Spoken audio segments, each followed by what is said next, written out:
الفاتحة. أعوذ بالله من الشيطان الرجيم. بسم الله الرحمن الرحيم. الحمد لله رب العالمين الرحمن الرحيم مالك يوم الدين إياك نعبد وإياك نستعين اهدنا الصراط المستقيم صراط الذين أنعمت عليهم غير المغضوب عليهم ولا الضالين. Okey, semua dah sedia dah? Ngaji tak buka doa macam lah. Kitab apa ni? Kitab Tauhid warna merah yang Sulamut Tauhid. Sambung minggu lepas yang bulan berapa bulan dah ni?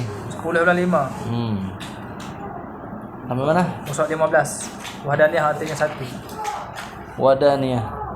Nah, wadaniyah. Ni kita nak kupas satu-satu ke? Jadi kita baca yang ni. Kalau kupas satu-satu ni habis kat sini.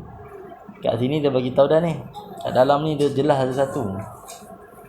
Tapi kalau sistem pondok, dia baca satu sifat, dia jelas sampai habis majlis. Upah ya ikut semampunya. Hari kita belajar sistem ni lah, sistem madrasah.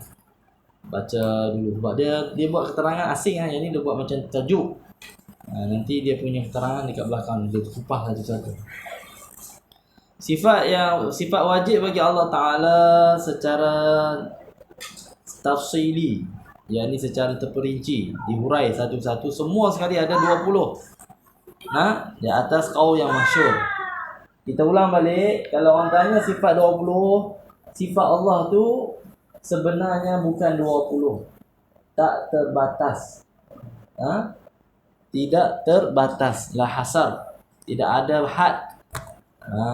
Jadi 20 ini adalah pendapat ulama yang masyhur. Di antara sifat-sifat Allah ada 20. Itu baru di antara. Bukan sifat Allah hanya 20 ni saja.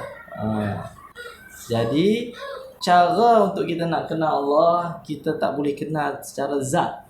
Kita kena kenal sifat-sifat dia. Zat ni kita tak boleh tengok. Kita nak tengok tu pun hadis Allah.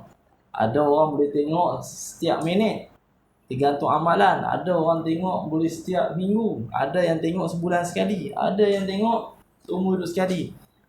Itu pun tergantung amalan. Dan itu cerita akhirat. Nikmat di antara nikmat yang paling nikmat di dunia, di akhirat nanti, nikmat makan buah, nikmat dengan hurul ain dan bidadari, nikmat dengan mahkota raja, nikmat dengan segala-galanya, tak sebanding dengan nikmat melihat Allah. Ini nikmat yang paling agung. Nikmat ni hanya Allah beri pula mengikut tahap amalan. Bukan boleh kata kita tengok tu.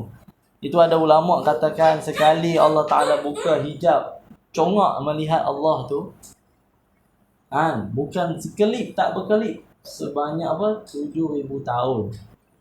7,000 tahun tengok tu. Tenganga ayat liak. Tu bukan main masa tu, 7,000 tahun. Kita kalau 7,000 tahun ni pada baby sampai gigi tak ada. Tengok tu jadi. Itu tak boleh nak banding lah dengan kehidupan dunia ni, dengan jasad dunia ni, dengan jasad sana pun lain dah. Tenaga kita dekat sana dengan tenaga kita kat dunia lain. Panah api sana dengan panah api dunia ni pun lain. Itu bandingan daripada akhirat dengan dunia. Okey, kita masuk pada tajuk balik. Tajuk yang masyhur kita kupas lah ni adalah 20 sifat hak pada hak Allah. Sifat-sifat yang wajib pada hak Allah. Yang keenam dah keenam dah ni. Yang keenam adalah sifat Allah wahdaniyah. Erti dia satu.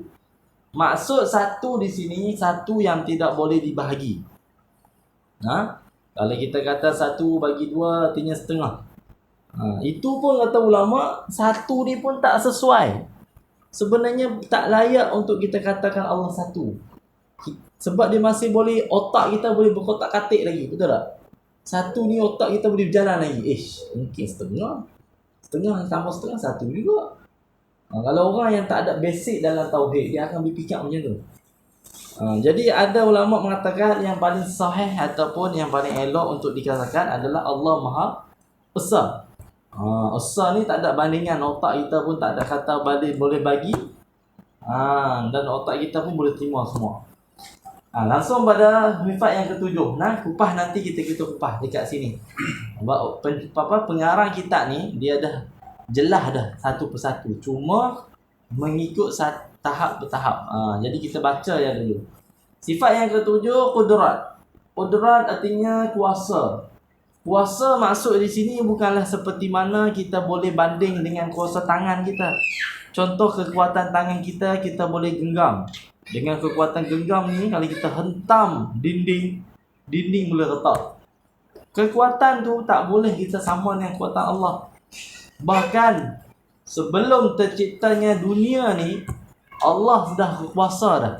Jadi kekuasaan Allah bukan bergantung kepada tempat, bukan bergantung kepada keadaan, dan tidak bergantung pada waktu. Ini kekuasaan Allah. Jadi kita kena tahu ilmu ni. Sebab sifat-sifat Allah ni kita tak boleh main akal.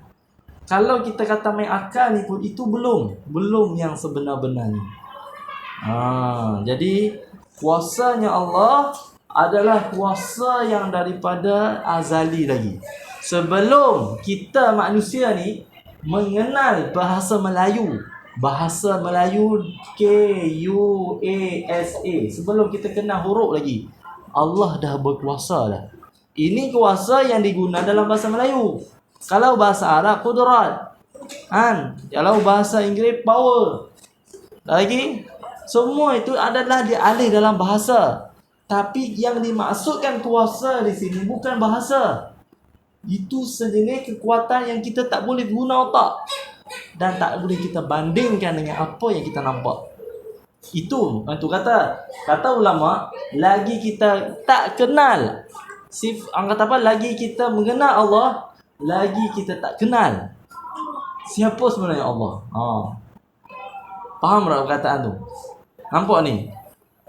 Nampak kita belajar ni macam kita kenal kuasa. Selagi kita tak kenal, itulah Allah. Lagi kita belajar, lagi kita tak kenal. Yang tak kenal itulah Allah. Kalau kita kata kuasa Allah tu macam jet tu. Dia kalau bom tu hancur habis semua macam kiamat. Dia kata macam tu pula. Belum. Kalau kita boleh kata macam tu, berarti iman kita masih cacat lagi. Sebab sama macam kita menyamakan sifat Allah dengan sesuatu yang kita nampak. Berarti kita menyamakan Allah dengan sesuatu yang nampak, itu masih lagi cacat keyakinan kita, iman kita. Jadi kalau kita kaji sifat Allah, makin lagi kita tak kenal. Lagi kita gali ilmu tauhid ni, lagi banyak benda yang kita tak kenal Allah.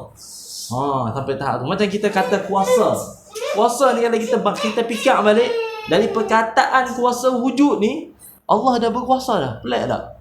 Kuasa ni dalam bahasa Melayu. Sebelum orang Melayu hidup, Allah dah kuasa dah. Sebelum ada manusia menterjemah perkataan kuasa tu, Allah dah berkuasa dah. Faham tak? Nampak tak? Halus tak halus benda ni? Jadi macam mana kita nak terima? Benda ni boleh terima dengan hati yang betul-betul bersih. Kita kena pakai hati, jangan pakai otak.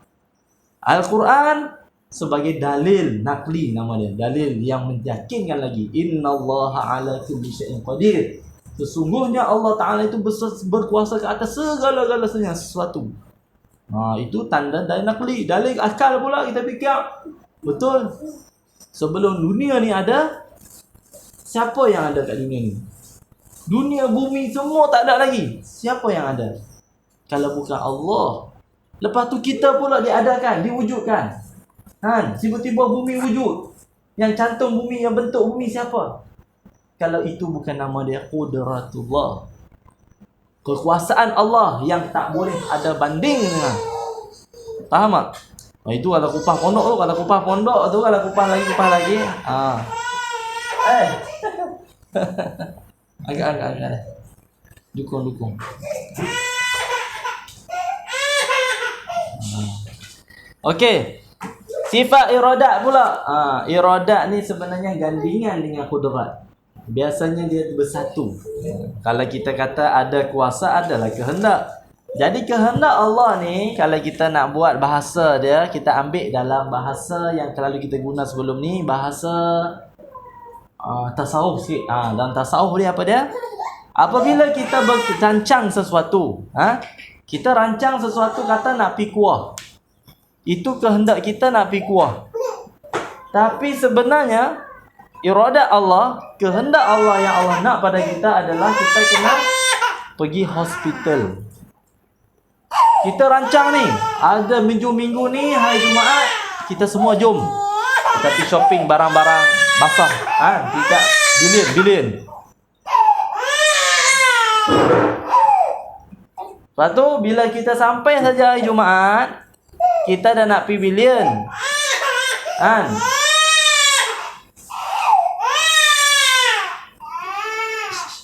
Ni.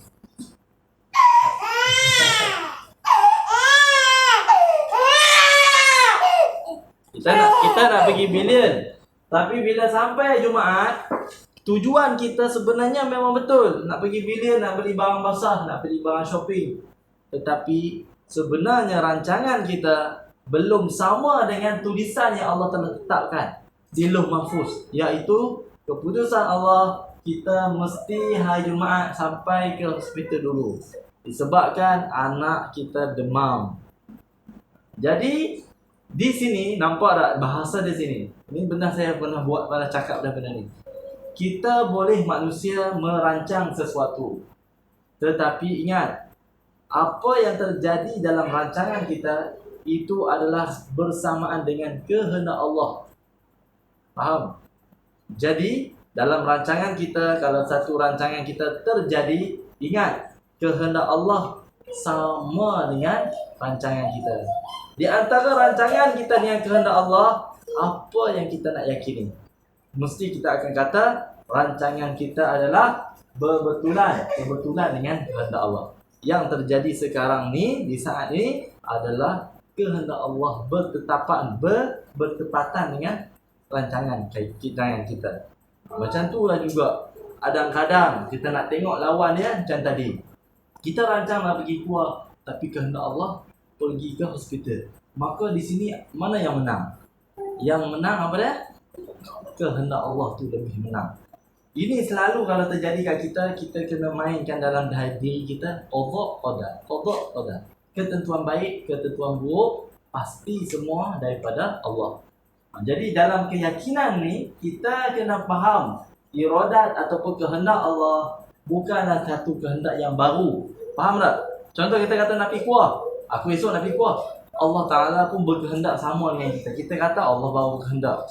Tak boleh. Sebab kita rasa rancangan kita ni Allah yang ikut. Sedangkan kehendak Allah sebelum kita lahir dekat bumi. Sebelum dunia tercekar lagi, tercetus dengan Nur Muhammad, segala amalan manusia ni telah ditulis di Lauh Mahfuz, dah ditahu oleh Allah. Rancangan apa yang akan jadi, orang ni beranak berapa orang, yang ni rezeki dia banyak mana setahun, dia ni sakit berapa kali, dia ni akan dapat jodoh berapa kali, dia ni akan mati suri berapa kali. Mati suri tahu kan? Mati hidup balik. Semua tu bukan kebetulan.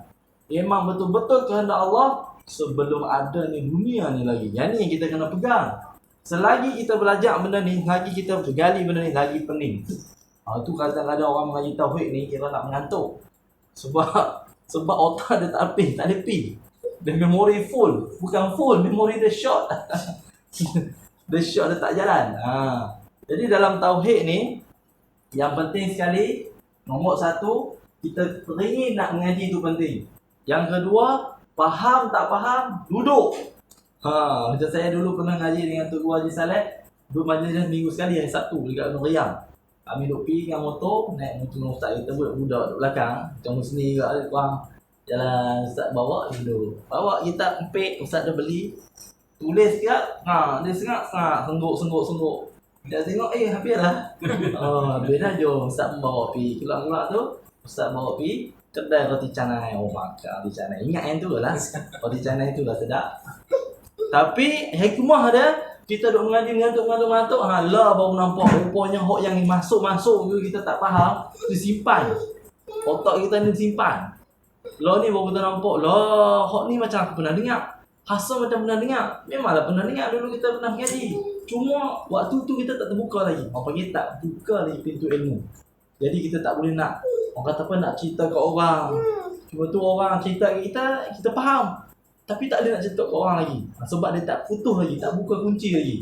Tapi bila dia boleh buka tu, dia nampak semua, dia boleh ulang balik tu baru cakap. Jadi iradat Allah Ta'ala ni kita kena ambil faham. Iradat Allah Ta'ala bukan bersifat baharu dan bukan bersifat kebetulan. Dan iradat Allah Ta'ala ini dari sebelum manusia wujud, sebelum malaikat wujud, daripada dulu lagi. Dan kehendak Allah Ta'ala ini pasti ada. Kalau Allah Ta'ala tak berkehendak, kita ni wujud tak? Tu tanda bukti juga iradatnya Ta'ala itu dengan wujudnya kita. Kalau Allah Ta'ala tak berkehendak, agak-agak kita boleh bernafas setiap hari. Itu dalil akal. Kalau tanda Allah may yuridillah, ataupun dalam Al-Quran, innallaha yuridu ay yudhilla bihi man yasha wa yahdi bihi man yasha. Ada ayat Quran juga kita boleh ambil dalam ayat Quran. Allah Ta'ala berkehendak sesuatu untuk memberi petunjuk pada siapa yang dia kehendaki. Ini kupah ni tak ingat masa ni. Ingat. Nombor 4 lah. Ilmu hayat. Ilmu ni semua kita tahu. Segala yang ada di muka bumi ni semua adalah jahil. Tak ada satu orang pun di dunia ni yang ada ilmu. Kalau kita katakan orang yang paling alim dekat dunia ni, orang yang paling alim dekat dunia ni hanyalah seperti satu celukan jari kita di laut, kita angkat titis tu. Setetes tu ilmu orang yang paling alim. Contoh macam siapa? Syekh Abdul Qadir Jailani. Orang paling alim. Alim ilmu zahir, ilmu batin, ilmu hakikat, makrifat. Syekh Abdul Muhyiddin. Semua tu orang alim besar tu. Siapa lagi kalau bukan pemegang kunci kuncinya ilmu, siapa? Sayyidina Ali radhiyallahu anhu. Kata Rasulullah, aku adalah gedung dan Ali adalah pemegang kuncinya. Gedung tu macam store lah. Ini berapa kunci dia tu? Ali dia boleh cerita satu-satu. Lepas tu pula, ilmu ni kalau kita nak faham, kita kena ambil istilah yang mudah. Dalam Al-Quran tu Allah bagi tahu, innallaha alim billatis sudur. Aku tahu apa-apa yang ada dalam hati-hati kamu. Allah alimu khabir. Aku tahu semua perkara yang baik. Allah sendiri yang mengagungkan diri dia. Dan ilmu ni kalau kita nak bandingkan, kita kena tengok yang istilah yang saya cerita tadi. Kita celup jari, kita tengok yang setitik yang keluar pada jari, itulah ilmu yang orang yang paling alim dekat dunia. Kalau kat Pulau Kedah ni, apa dah Syekh? Syekh apa? Kalau Kedah ni, yang Tok Haji Saleh, Tok Arwah Haji Nikmat. Semua tu arwah dah. Ilmu ni kita banding tengok, kalau kelas setitis ayak yang nitik daripada jari itu orang yang paling alim. Agak-agak kita ni setara mana? Kita ni setara mana? Wak dia pun tak tahu lagi. Tu wak ayak tu. Bui-bui hasak tu pun kita tak tahu lagi kita duduk kat mana. Itu kalau ulama lalu pesan, mintalah ya Allah, berilah, limpahlah keberkahan ilmu orang-orang alim. Limpahlah kepada kami. Kita minta keberkahan walaupun setitik tadi, timpa pada kita. Mudah-mudahan mengaji kita mudah. Sekali dengar terus faham. Kadang-kadang kita ni tak faham ni sebab kita ni alsilah orang tua-tua kata benak. Orang panggil apa? Bahasa apa? Benak apa? Aduh, nak tambah sikit tak tahu lah. Benak susah nak faham. Orang kata ilmu. Yang tu ilmu apa? Kita tahu yang tu ialah hayat, sifat Allah Ta'ala hidup. Hidupnya Allah Ta'ala ni tak Tak seperti kita, macam kita kalau samakan kita ni, kita perlukan jantung. Manusia ni bertarung, orang kata apa? Perlu memhajat kepada jantung. Kalau jantung kita tak berdenyut, dah habis dah. Kan? Lepas tu perlu pada udara untuk hidup. Pada tak ada udara, mati. Makanan, air, itu penting. Tapi Allah Ta'ala tak seperti itu. Kita kena nafikan apa yang kita tahu, kita nafikan. Semakin kita kenal Allah, semakin kita tak tahu. Itu tanda kenal Allah. Faham? Bahasa dia macam ni. Semakin kita kenal Allah, semakin kita tak tahu. Ataupun dalam bahasa lain, yang tersami, makin kita kenal Allah, makin kita tak kenal. Susah nak faham tu. Yang faham tak faham. Bahaya. Yang penting dalam ilmu untuk faham tauhid ada 3. Pertama, akal. Yang kedua, nakli. Yang ketiga, ulama. Ulama kena ada sandaran. Tu kita pakai ulama yang kita mengaji ni, kita pakai sandaran Syekh Ali Maturidi. Jadi kita ada sandaran Ahli Sunnah wal Jamaah. Bukan golongan Jabariyah, Qadariyah, Mu'tazilah. Itu kita kena ambil beringat tu, kena tahu juga hak yang tak boleh supaya kita tak terlajak ikut. Ya, insya-Allah kita akan sambung lagi. Ni kira mengaji ni kira penjelasan ringkas lah, menjelaslah sikit ni. Ada yang nak tanya tak? Tentang sifat yang kita mengaji tadi, wahdaniyah, qudrah, iradah, ilmu hayat. Ada tak nak tanya? Boleh? Ada yang tak faham tak? Ada tak? Asal tak? Dia mengaji yang tua ni fiqh sono. Fiqh ni masuk sikit. Kalau yang ni atas angin, atas kayangan semua ni. Tak apa. Tak apa, kita tu kata tadi. Yang pertama kita tanya nak ngaji. Yang kedua, faham ke tak faham, duduk dulu. Dengar dulu, tak apa. Nanti yang ketiga, Allah buka pintu ilmu. Futuh nama dia. Futuh al-arifin. Kita selalu baca dulu, Allahumma ftah alaina hikmataka wansyur alaina min khazaini rahmatika ya arhamar rahimin. Itu doa futuh tadi. InsyaAllah dah cukup. Esok kita belajar kitab ni. Kitab Qatrul Ghasiyah Fi'alus Sufiyah. Fi'alus Sufiyah, insyaAllah. Bismillahirrahmanirrahim. Subhanallah bihamdihi, subhanallah bihamdika, nasyhadu an la ilaha illa anta, nastaghfiruka wa natubu ilaik. Sallallahu alaihi sayyidina Muhammad walhamdulillahi rabbil alamin. Assalamualaikum warahmatullahi wabarakatuh. Ada dengar dulu.